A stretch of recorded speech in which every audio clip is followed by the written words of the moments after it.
자본주의라는 거는 우리 인류 사회를 엄청 발전시켰어요. 자본주의라는 거는 굉장히 효율적인 시장에서 자원을 분배하면서 우리 인간 사회를 굉장히 발전을 시킨 아주 중요한 메커니즘입니다. 근데 사회주의라는 거는 취지는 되게 좋았어요. 자본주의와 사회주의 가장 큰 차이는 생산 요소를 국가가 갖고 가냐 개인들한테 주냐의 차이거든요. 그러면 이 자본주의는 우리 인간 사회를 발전시켰지만 국가 간의 빈부격차를 급속도로 커지게 해요. 그래서 막스의 자본론을 보면 자본주의가 갈 수 없는 이유 중에 하나가 이게 자원이 점점 큰 기업에 독점이 되면서 그 사람들이 또 거기에 순수 효과가 나면서 점점 더 커지면서 나라의 힘을 초월하는 이런 기업이 생기게, 한국말로 삼성 같은 기업이 생기는 거죠. 이게 뭐 생산 요소를 다 장악하게 되는 거예요. 그래서 자본주의에서는 누가 부자가 되냐면 생산 요소를 가진 사람이 부자가 됩니다. 그게 뭐냐면 우리가 경제학에서 생산 요소가 뭐가 있냐면 토지, 자본, 노동력입니다. 그러면 봉건사회 때 우리가 봉건사회 때는 생산 요소가 하나밖에 없어서 자본주의 아닐 때 봉건사회 때는 생산 요소가 토지밖에 없었어요. 그러면 여러분들이 그 어느 나라 역사를 다 가서 읽어보세요. 정권이 바뀌는 거는 우리가 중국 역사도 그렇고요, 한국 역사도 그렇고 어느 유럽 똑같아요. 봉건사회 때 정권이 바뀌는 건 늘 땅 때문에 바뀝니다. 그러니까 그때 살아간 농민들은 주로 그때는 땅밖에 없는 지수잖아, 지수. 지금의 자본가는 그때 지수란 말이에요. 그러면 소작농들한테 땅을 조작시키고 거기서 80%를 뺏어갈 때는 나라가 정권이 무너집니다. 그러니까 대부분 다 권력자가 가져갈 때는 그 나라가 무너지거든요. 봉기가 일어나거든요. 그래서 생산 요소가 어느 시대든 늘 핵심이에요. 부자가 되려면 생산 요소를 갖고 있어야 돼요. 생산 요소를. 그러면 지금 한국 자본주의를 하잖아요.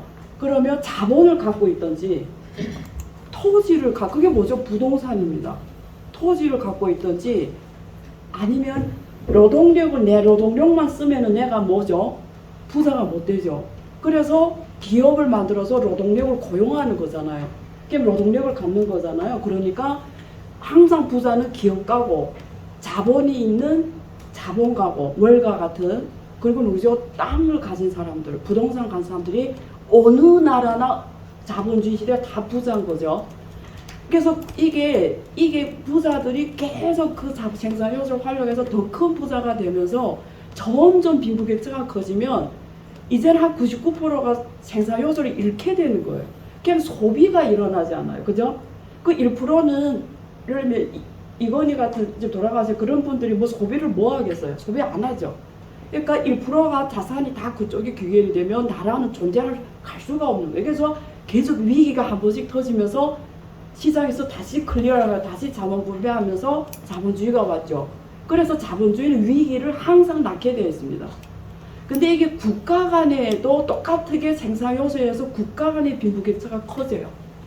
그래서 과거 40년은 중국하고 미국이 71년 제가 태어났는데 닉슨 대통령이 중국을 방문하면서 주얼레 총리를 만나면서 역사적으로 가장 극단의 사회주의와 가장 극단의 자본주의가 손을 잡습니다. 그리고 79년 1월 1일에 수교를 합니다. 그래서 중국이란 나라를 미국 중심의 글로벌 체제에 끌어들이게 됩니다. 그게 거버넌스, 그리고 정치 체제로다가 그리고 뭐죠? 자본주의 경제 체제에 중국을 끌어들이면서 과거 40년 전 세계가 글로벌화, 우리가 말하는 세계화가 급격하게 일어난 거예요. 근데 이 세계화가 어떤 개념으로 일어났냐면 유럽이나 미국이 기술을 갖고 있죠. 그냥 거기 미국도 80년대 이전에는 제조업이 엄청 컸고요. 주로 블루 칼라들이 그때 베이비붐 시대에 엄청 블루 칼라를 잘 먹고 잘 살아서 행복하게 보냈어요. 근데 80년대 정확하게 81년 이후로부터 특히 중국하고 수교한 이후로부터 사실은 미국의 자본들이 생산해서 자본이 어디로 빠져나오냐면 이머징 국가로 가기 시작해요. 그게 가장 많이 간 나라가 처음에는 어떻게 오냐면 먼저 일본에 왔어요. 일본. 그 다음에 그래서 80년대 일본에 기적이 있었고 그 다음에 한국에 옵니다.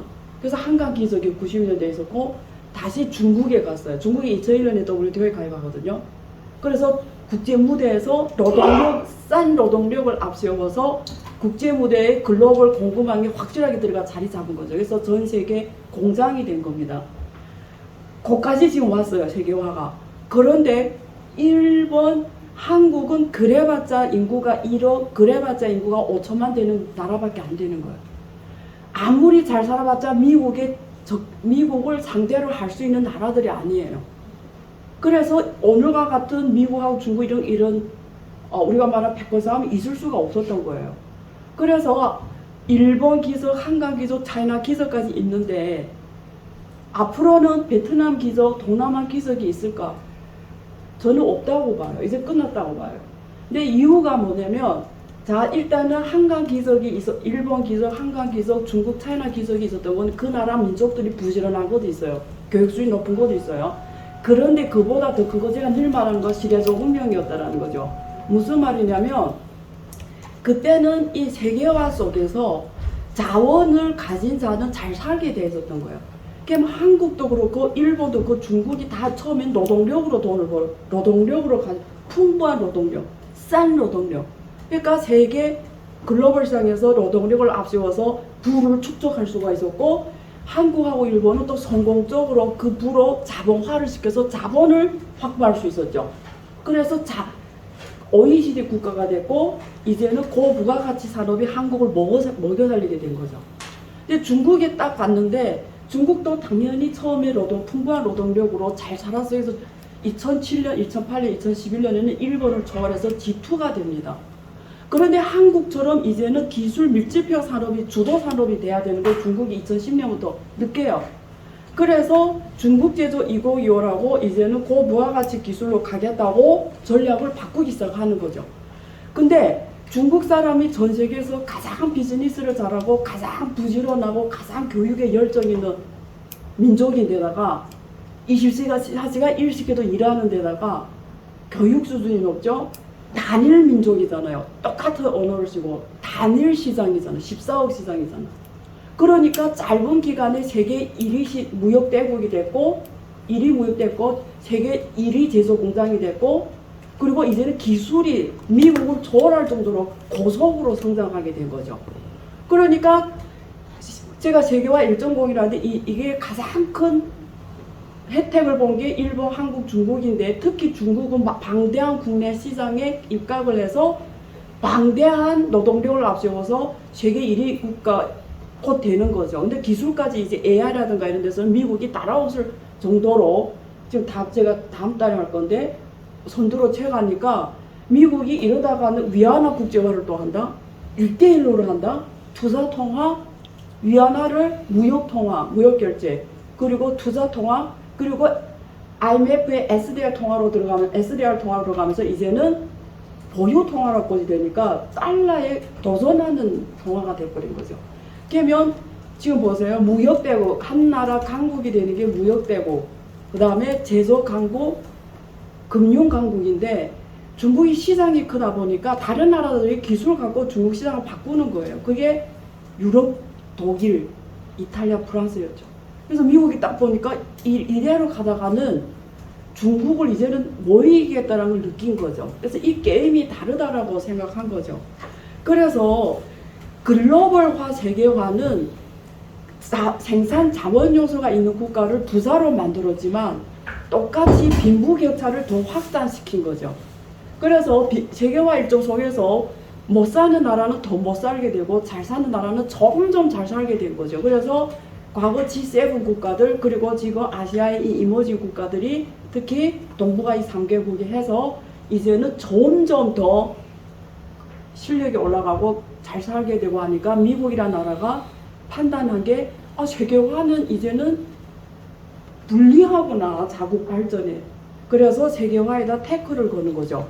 그런데 이 태클 건 배경에는 또 두 가지 생산 요소가 추가가 됩니다. 아까 토지, 자본, 노동이잖아요. 근데 이게 인터넷이 딱 들어오면서 이제는 생산 요소가 두 개 추가가 됐어요. 하나는 기술과 하나는 데이터예요. 그래서 이제 AI가 폭발적으로 성장하면서 노동력의 가치는 떨어집니다. 그러니까 노동력이 많은 게 이제는 잘 살 수가 없는 거예요. 노동력이 많은 나라가 노동력이 생산 요소를 갖고 이제는 잘 사는 나라 시대는 지나가 버렸어요. 앞으로 어떤 나라가 잘 사냐? 기술 자원하고 데이터 자원을 갖고 있는 나라가 앞으로는 세계 가장 잘 사는 나라가 되는데 누가 데이터가 제일 많습니까? 중국이죠. 근데 기술도 원래는 밑에서 뭐 노동밀집의 기술만 갖고 있었는데 이제는 10대 첨단 기술에서 중국이 1위를 미국보다 2배 더 많이 갖고 있어요. 그냥 기술하고 데이터 플랫폼의 70은 전 세계 데이터 플랫폼 70은 미국, 그 다음에 중국이거든요. 이 두 나라가 독점하고 있어요. 그러면 계속 이 세계화가 우리가 돌아간다고 가정합시다. 세계화가 계속 한다고 생각해봐요. 그러면 이 전 지구 국가들을 이 두 나라가 양분을 하게 돼 있어요. 만약에 미국이 태클을 한 거면. 근데 문제는 미국이 중국을 못 이긴다라는 거예요. 만약에 이대로 공평하게 정말 말 그대로 세계화 일정 곳에 공평하게 지금처럼 시장 경쟁에 맡기면 확신컨대 미국은 중국을 못 이깁니다. 중국은 방대한 내수 시장에 기반해서 테크 기업들이 짧은 시간에 손익분기점에 도달하면서 규모의 경제로 그 다음에 확 성장해버리는 거예요. 이런 게임을 할 나라는 중국밖에 없습니다. 그 대표적인 사례가 쇼미 같은 기업이에요. 그래서 미국이 딱 보니까 이대로 갔다가는 안 되겠네 해서 미국이 지금 그리는 그림이 뭐죠? 근데 그거 그 전에 떠나서 세계화 1.0이 국제화 결과는 뭐냐면 국제간의 빈부격차도 확대시켰다라는 거예요. 그러니까 이 말을 쉽게 표현하면 옛날에 유럽하고 미국이 가장 잘 살아서 거기 블루 칼라들까 포함해서 우리는 막 부러워했잖아요. 초콜릿도 만대를 먹고 뭐 곱창. 근데 이제는 2008년 이후로 계기로 해서 2010년 유럽 제조 위기 터지고 미국은 그때부터 지금까지 사실은 계속 블루 칼라들의 생활은 좋아지지가 않았어요. 그래서 미국 대통령이 트럼프가 된 겁니다. 그래서 세계화 1.0이 국제 간의 국가 간의 빈부격차를 확산시킨 결과는 뭐냐면 민족주의. 각 나라에서 민족주의가 흥행하고 분열주의가 흥행하고 극자가 분열 양립이 되고 어느 나라든. 그래서 영국의 존슨 총리가 사임하고 작년에는 미국의 트럼프 지지자들이 국회에 들어가서 민주주의에 대한 엄청난 도전을 안긴 사건에 국회에 들어가서 국회의장 차지하고 있었잖아요. 그리고 지금 아베도 지금 어쨌든 뭐 죽었고요. 그래서 지금 또 러시아 우크라이나 전쟁이 터졌고요. 이 본질이 뭐냐면 세계화 1.0이 끝났다라는 거거든요. 근데 왜 끝났냐? 과거에 이머징 국가들에서 자원을 갖다가 편하게 잘 먹고 잘 살던 유럽과 미국이 세계화 1.0에 이제 더는 혜택을 못 누리게 된 거예요. 그러니까 이제 근데 얘네들 우리가 생각해봐요. 그러면 얘네들 앞으로 세계화가 필요 없냐? 답은 노라는 겁니다. 절대 필요하다라는 거야. 얘네가 미국이 있는 게 뭐예요? 금융이에요. 데이터 플랫폼 가장 강력하게 갖고 있는데 세계화를 안 하면 얘네들 어떻게 하겠다라는 거예요? 굶어 죽겠다라는 거잖아요. 그러니까 세계화 2.0이 새로 나오게 되는 거예요. 그러면 세계화 2.0이 어떤 구조로 될지를 지금 각 나라 눈치 싸움하며 지금 새로 만들어가고 있는 거예요. 근데 미국이 생각하기에 세계화 2.0 속에서는 절대 중국이 다 있잖아요. 생산 요소의 5가지를 다 갖고 있는 거예요, 지금. 그러면 절대 새로운 세계화 2.0은 따로 놀겠다라는 거예요. 중국은 폐쇄시키겠다는 거예요. 그 안에서 혼자 놀아. 그 주변 국가를 포함해서 다 미국이 거버넌스를 새로 하겠다는 세계화 2.5를 만들겠다는 겁니다.